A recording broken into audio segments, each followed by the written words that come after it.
Hi there, Derek Johnson with Tatango.com. I'm doing this video because I think there's a lot of miscommunication and misinformation in our industry about what is required to be put into a mass text message.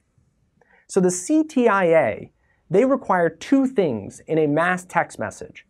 And a mass text message is the text messages that consumers receive after they've opted in to a text messaging campaign. These can be daily, weekly, monthly text messages, and usually have coupons or offers or alerts in the text message. So what does the CTIA require in those mass text messages? There's two things. One is the brand name. So that makes a lot of sense. The brand name has to be in the message so the consumer knows who the message is from. We usually recommend that the brand name gets put right up front at the very start of the text message. Then secondly, which I think causes a lot of confusion in our industry, is the opt-out instructions. And this essentially tells the customer how to opt out of the text messaging campaign if they wish. So I'm reading directly from the CTIA guidebook. It says, recurring message programs must also display opt-out instructions at regular intervals in content or service messages at least once per month.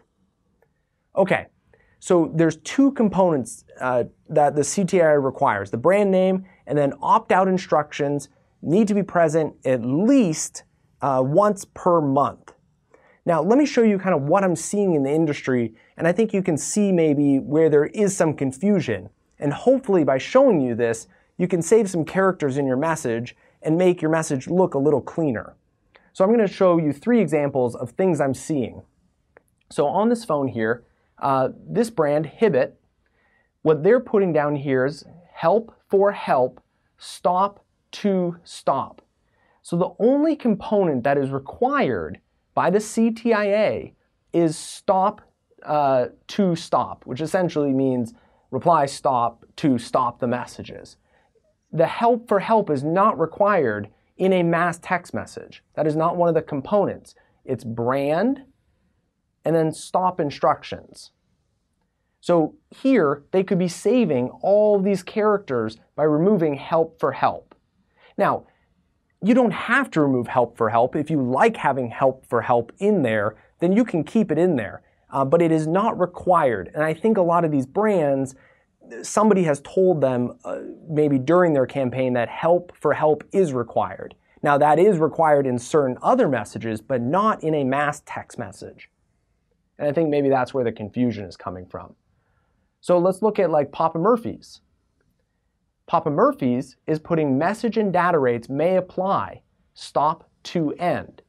So again, Papa Murphy's is required, that's the brand name, and then the stop instructions, that's required, at least on a once a month basis. So you can put it in daily or daily or monthly or weekly, whatever your frequency is, but it's only required once a month. But message and data rates may apply is not required. I think I have one more example here. So this is an interesting one. It says help/stop, call, and then there's a phone number. So this help portion is not needed because that's not required.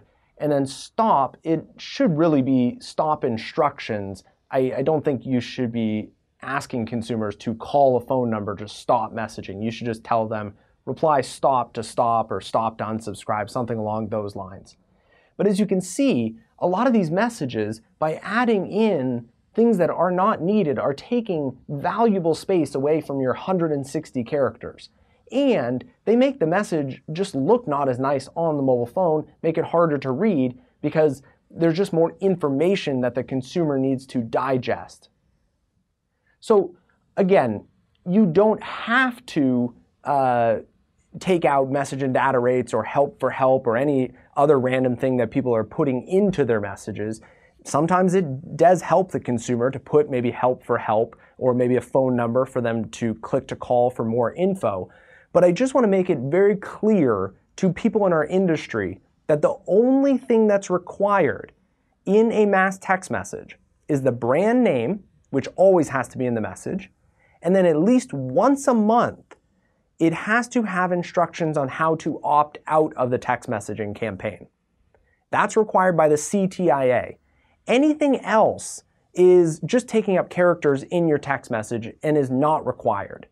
So hopefully that dispels maybe some miscommunication or myths that are out there and really shines a light on what needs to be in a mass text message and what is optional.